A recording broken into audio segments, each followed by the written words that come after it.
বাংলাদেশের ক্রীড়াঙ্গনে নতুন করে শুরু হয়েছে আলোচনা খেলোয়াড়দের রাজনীতি নিয়ে। সম্প্রতি ক্রীড়াবিদের উদ্দেশ্যে একটি গুরুত্বপূর্ণ বার্তা দেন প্রধানমন্ত্রী তারেক রহমান। তিনি বলেন, খেলোয়াড় জীবনে কেউ যেন রাজনীতিতে জড়িয়ে না পড়েন, এটাই তার প্রত্যাশা। এই বক্তব্য ঘিরে শুরু হয়েছে আলোচনা।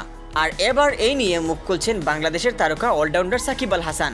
সাকিব, যিনি এর আগে রাজনীতিতে যুক্ত হয়ে সংসদ সদস্য হিসেবেও দায়িত্ব পালন করেছেন, তার অভিজ্ঞতা থেকে নিজের অবস্থান তুলে ধরেন। তিনি ইঙ্গিত দেন, একজন খেলোয়াড়ের কেরিয়ার এবং রাজনীতির পথ দুটি ভিন্ন জগৎ। এই দুইয়ের সমন্বয়ে অনেক সময় চ্যালেঞ্জ তৈরি করতে পারে। তার এই মন্তব্যের পর নতুন করে আলোচনা শুরু হয়েছে। খেলোয়াড়দের কি শুধু খেলায় সীমাবদ্ধ থাকা উচিত, নাকি তারা চাইলে অন্য ক্ষেত্রে অংশ নিতে পারেন? বক্তাদের একাংশ প্রধানমন্ত্রীর বক্তব্যকে সমর্থন করেছেন। তারা মনে করছেন খেলোয়াড়দের পুরো মনোযোগ থাকা উচিত দেশের হয়ে পারফরমেন্সে। অন্যদিকে কেউ কেউ বলছেন, প্রত্যেক নাগরিকের মতো খেলোয়াড়দেরও নিজস্ব মতামত ও সিদ্ধান্ত নেওয়ার অধিকার রয়েছে।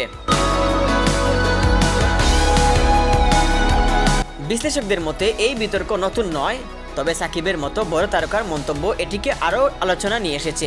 সব মিলিয়ে বলা যায়, ক্রিকেটের বাইরেও এখন আলোচনার কেন্দ্রবিন্দুতে সাকিব আল হাসান। Mohammad Yahya, CS news.